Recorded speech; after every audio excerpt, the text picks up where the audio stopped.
I think my mission in life is just to teach everybody how easy it is to connect with angels. And it is easy. You don't Mhm. need any skills.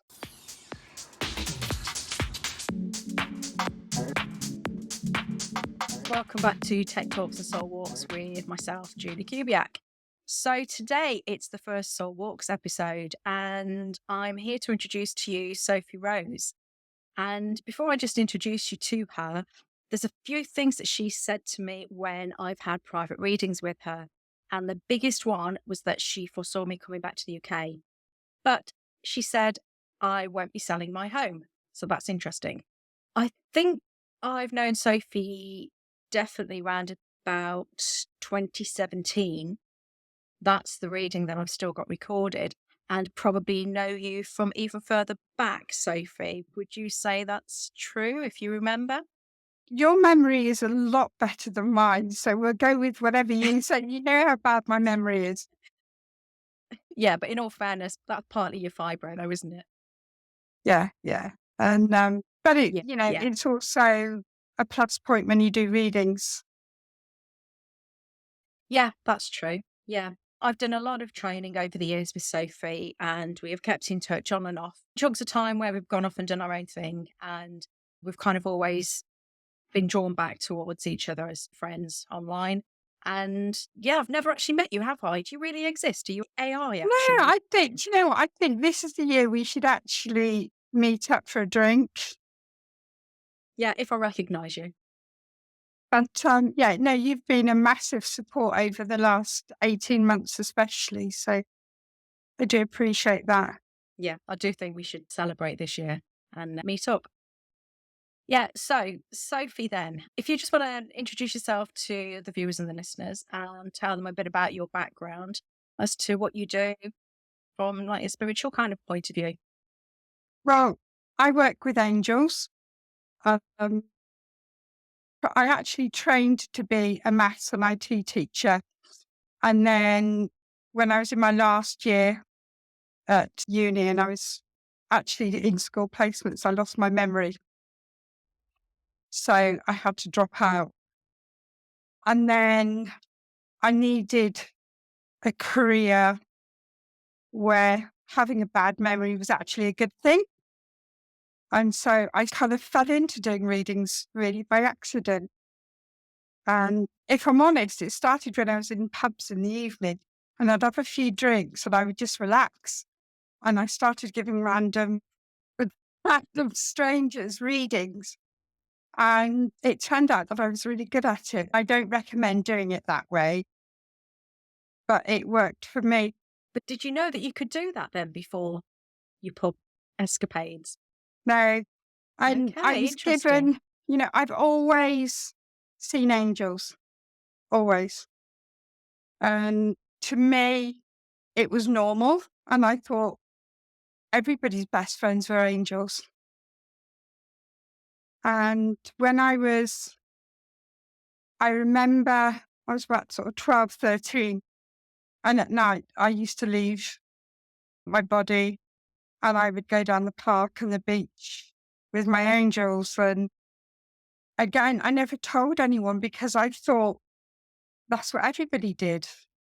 I thought that's what, going to sleep meant. You just left your body. And it was only actually, I think, about 10 years ago that I realized, oh, actually, yeah, no, that doesn't happen to everybody. But I love it. And I couldn't ever not be connected to my angels. And there's been times when when I've struggled and I've not felt them close and it's just had such a negative impact on me. I think my mission in life is just to teach everybody how easy it is to connect with angels. And it is easy. You don't Mhm. need any skills. We obviously connected online somehow or somewhere. I can't remember if it was through Facebook or with YouTube because I know you used to be on YouTube. And I did quite a few of loads of your angel training courses. Is that something you still do now then? It's something that I'm going to get back into. I need to bring my course up to date a little bit. Technology has changed. But yeah, Mhm. that's something that I'm going to be doing going forward. I can't wait. I'm really excited. I do think that there's not enough out there these days for people to learn anything like this. Although it's becoming more, I think what the word is, more acceptable, although acceptable really isn't a word I like with associating with spiritualism and, angelic realm and things like that. But it's becoming the more norm, people wanting to find out information.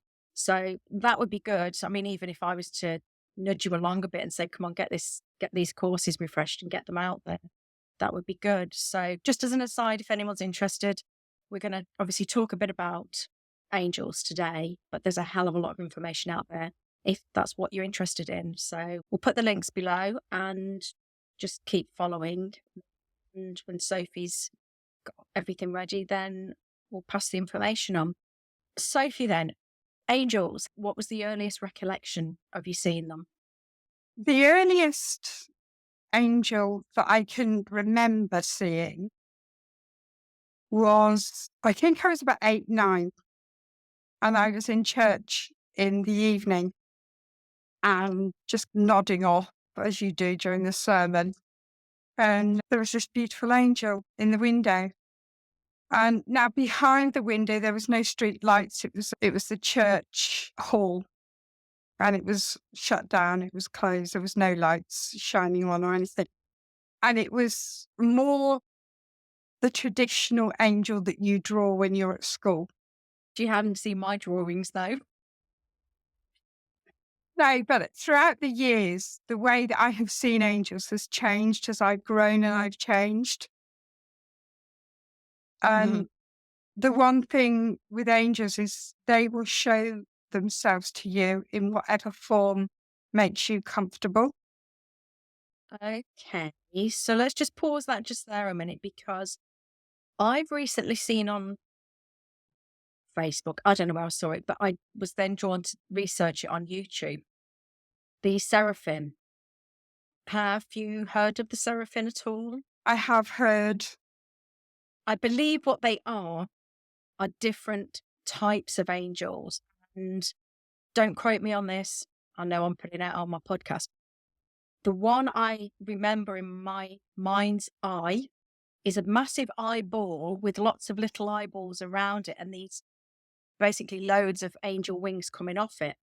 And I think the reason it is always said in the Bible when the angels appear to people, do not be afraid, it's because they look similar to that, or that is what they look like. I know there's different styles of them. That's just one that I'm describing. And whether or not that's the seraphim named one, I don't know. I take it you're not talking about those kind of angels, then you're talking no, humanesque style with wings, like on a Christmas card. no. Most of the time when I've seen angels, they're almost like, how can I describe? It's almost like bits of blue silk blowing in the wind. So you're seeing the energy then, Uh, maybe? the thing is, I think different people have different gifts and they see things differently. And my strongest is I'm clairsentient and I'm clairaudient. Do you want to just explain those in case anybody isn't aware of what they So are? clairsentient is you just sense things and I will feel things, and clairaudient is hearing. And bizarrely enough, I'm completely deaf in my right ear. I have one ear that I hear you from, and the other ear that I tend to hear my angels. Interesting. And so humans are always on this side of me, and then angels are always tend to be on this side of me. Carry on explaining them. If you see then your angel that appears there, with it being sort of like a blue piece of silk, would you say it is still an outline of an angel, or is it that's the visual that you see? It's like some kind of It's energy rather than an outline. when I do my meditations and I go back to the angelic realm, they're the way I tend to see them, there's no hard edges. And it is, I think, the way that you would traditionally see a ghost. And it's like Okay. somebody's gone along and smudged the edges. So throughout my life, when there have been major changes happening in my life, I've had angels appear to me.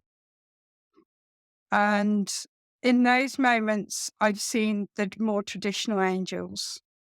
And I've seen Archangel Michael as you would see the traditional photos of him. Not something that I'm comfortable with, just the other sort of the more energy side of it just seems more normal to me. It's very So, difficult to explain. I don't see, when I see my angels, I don't see a face and it's an is it energy. more I don't do names. And people will ask me my guardian angels' names. I haven't got a clue. Never asked them. when you see them then, is it a size thing? Are they large, small, or is it you more sense that that is who they are or what they are? No, it's not something I've ever thought about, but I don't know whether it's how they've shown themselves to me, but they've Mhm. always seemed to be that much, just a little bit bigger than me. So Mm. as I've grown, they've grown. And I don't know whether that is just because if I saw them in maybe their full size, that it would scare me. Possibly. And do you see or sense, apart from obviously the blue, does each different one have a different color or are they all just the same? I tend, I tend not to see them in color, but I tend to see things in black and white. I'm still working on my clairvoyance, which is seeing. They were definitely, I would say, the more pastel colors is what I see. But Mm. I don't know whether that, again, is just something that I'm comfortable with. Because I'm very And much aware that different people see different things. They want us to be comfortable and they don't want to yeah. intimidate us. They don't want to frighten us. So then if you don't see them as an actual angel and let's say you just know that they're there, how would you interpret it as an angel rather than a spirit guide? Or how would you know in your own world what the difference is, if that makes sense? When I see spirit, I tend to see them as people. And certainly if I see my spirit guides, I could tell you what my spirit guides look like. And my spirit guides have given me their names. I can't remember them. I'm absolutely terrible with names anyway. But I can describe them and I know how they look. And the same is if I do mediumship, which is not something I do very often, I can describe them. And because, I will see them as people. It's just the angelic realms that tends to be more of an energy. With the angelic realm, the reason I was drawn to learning about them, and like I say, I can't remember how we met, but I'm pretty certain it would have been some kind of video or Facebook group, something like that. But it was because it's a softer approach into connecting with something. And rather than trying to connect with spirits and doing mediumship, I was drawn obviously to the softer side, connecting with the angels because it is easier. So you said at the beginning then that it is easy for anyone to do this. How easy is it? Obviously I know, but somebody listening, if Do you they know, thought, if you, is it really that easy? yeah, do you know what? If you have never worked with angels, just say hi. That's it. And without thinking, that first response is from them. And as soon as you engage your brain, then you start taking over, but it's that instant thought. And in my experiences, your response from your angels will be unique to you because they will talk to you in the way that you understand. They will have your sense. They will have your sense of humor. They'll use your Mhm. vocabulary. Mhm. Ask for a sign. And, if you're not sure, just say, look, show me a sign, angels, that you're there. And Right. you will get that sign So within 24 hours. And if you don't, or if you're not sure, say, look, I'm not sure. Can you send me another one? You don't need to light a certain candle or, you can do those things. You can have an angel altar. You can do all of those things if it makes you happy.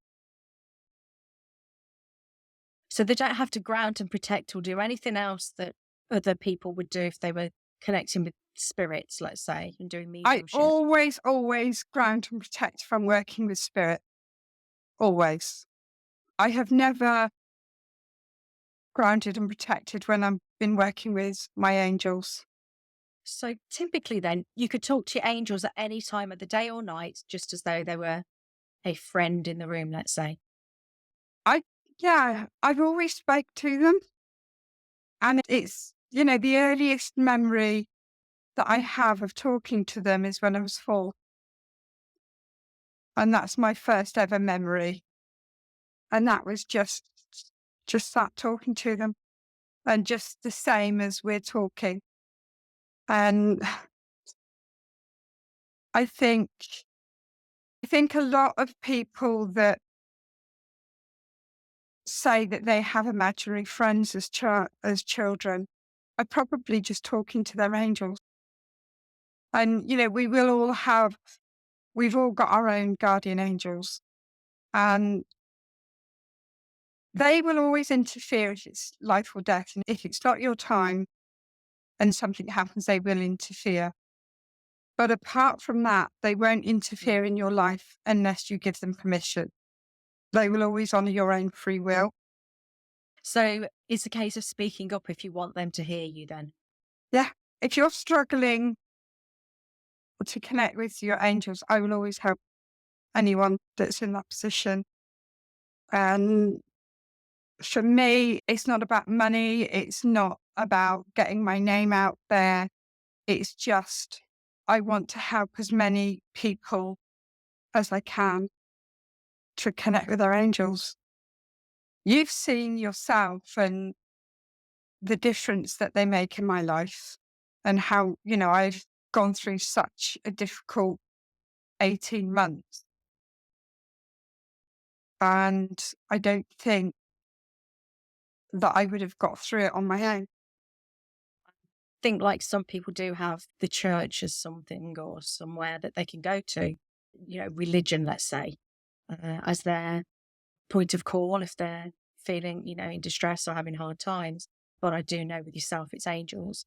And you don't need to go anywhere to be speaking to your angels. And they're just there 24/7, aren't they? Thank God you can't actually hear and see them. Because I think I would freak out if they were constantly chattering in the background. My favourite place for talking to the angels is normally when I'm washing up or I'm sat on the loo. It's just, you're not doing, your mind's, is free. And yeah, I kind of had my best conversations with angels in the bathroom. So if you're in the shower then and you're sort of cleansing your energy, spiritual people on here will understand what I'm talking about. Sometimes it's the best place to ground, protect, clear, cleanse, and everything. Do you normally find that you can connect with them then? Is that a good time as well? Oh, it's a brilliant time. I know that I've had a couple of messages for you when I've been in the shower. I've come out and it's like, oh, and it's this whole thing. It's like with meditation, I always thought that meditation, you have to sit cross-legged and kind of do this with your fingers or whatever it is you're meant to do. And I can't do that. I can't sit with my eyes closed for longer than about 10 minutes. I can't. I can't do it. And Mm. I do a lot of walking meditation. things don't have to, they're not difficult. And I think there are people out Mm. there that like to make it seem difficult, but it's not. We're talking about sort of connecting with the angelic realm, not mediumship and spirit work. And I think they are, in my mind, they're two very different things. They are totally different things. And working with angels, anyone can do it, absolutely anyone. And Hmm. I'm always up for a challenge. I will prove to anyone that they can connect with angels. I'm going to be doing a lot more work going forward on teaching other people, teaching again. Hmm. I really want to get into that side of things. Now, to me, connecting with angels is very similar.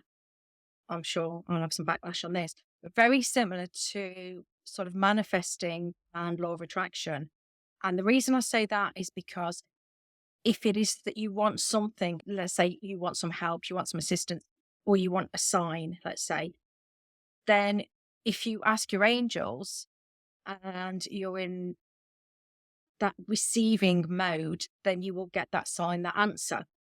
So very similar to manifesting a message or you've attracted that message.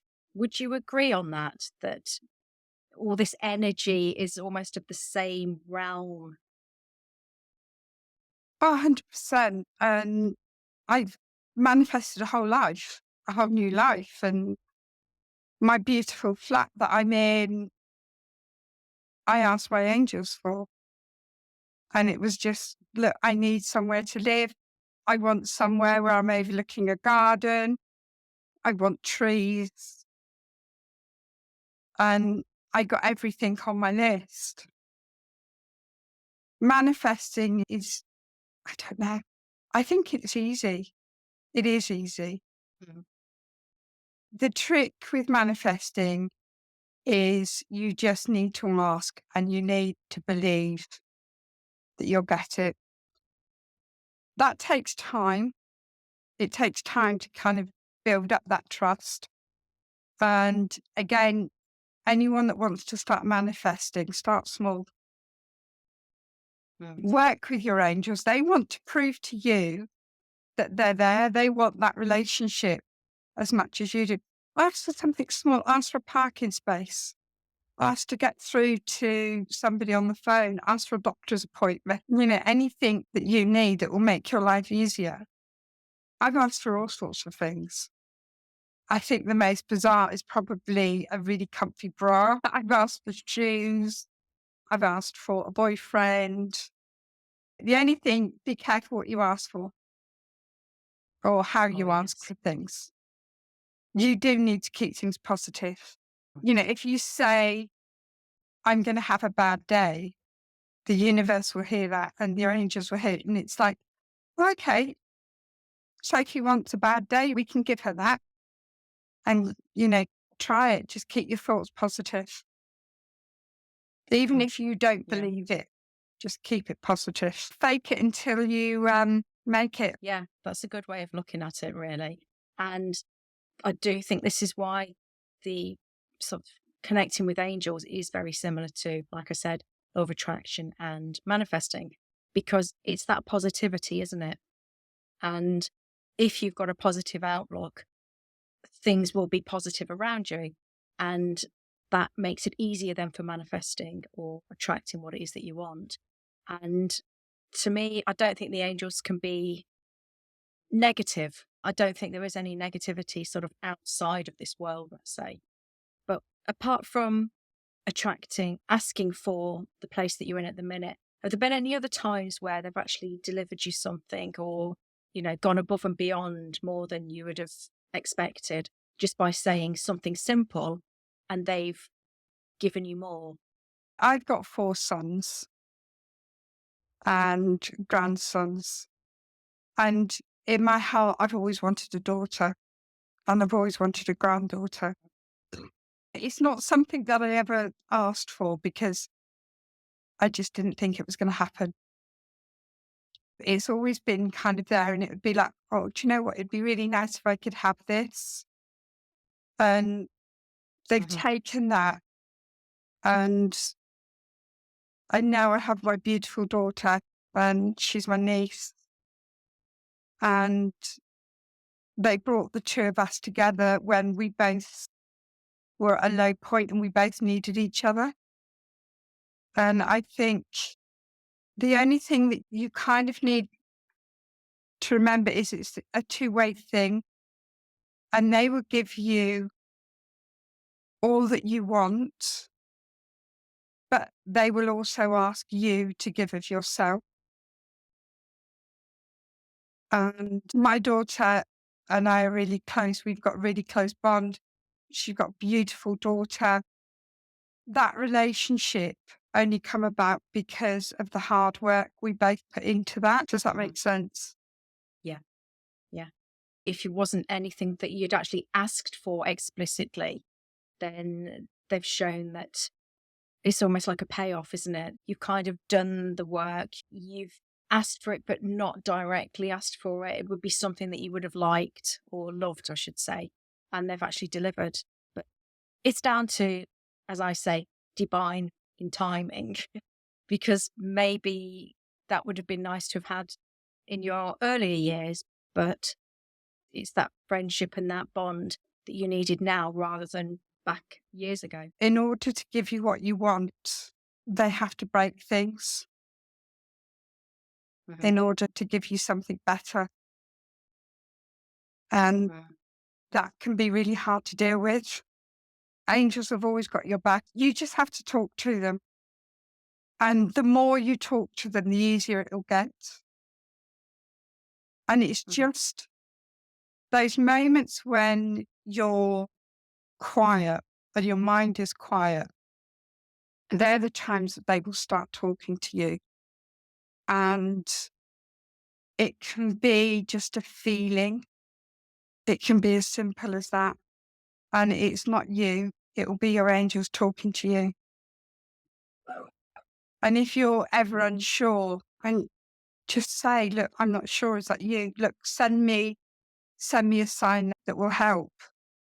Just to clarify then, if anybody's wondering this, do you have to actually call them in or do you just start talking to them? Just start talking to them. Just say hi. It is as simple as that. Maybe just go in the shower and just have a good whinge. Just get stuff off your chest. They are great. You know, I have sworn at my angels. I've shouted at them. I've cried at them. They have had the full temper tantrums many a time. And they're great. They're not going to be offended. Just just be natural and just talk to them. Ask them a question. Ask them for an answer. You know, what have you got to lose? Just ask your angels to say hi. Ask them to send you a sign.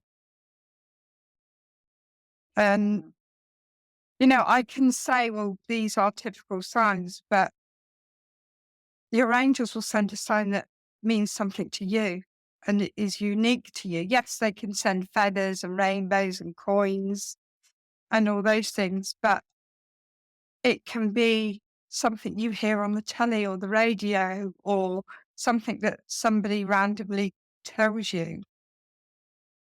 There are so many different ways that they will talk to you.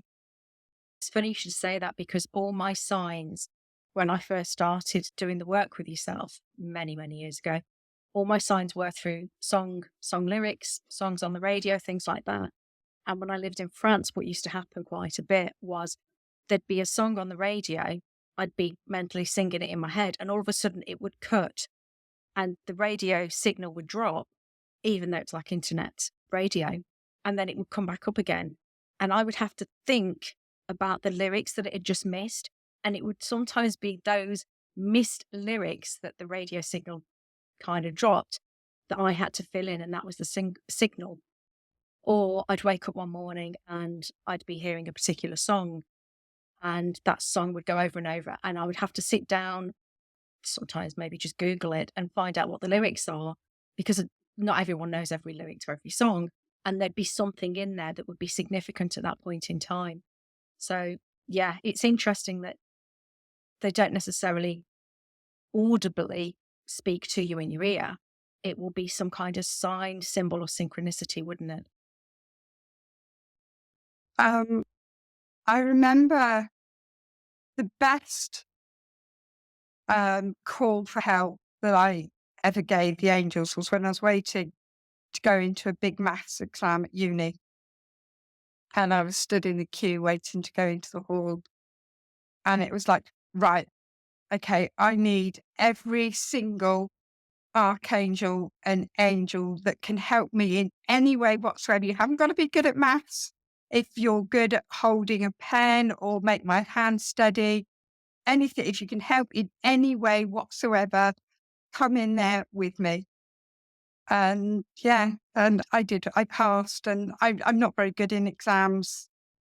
So my memory's never been particularly wonderful, but I passed. So, because there is so much that we could talk about on this, we wrap up this episode here then.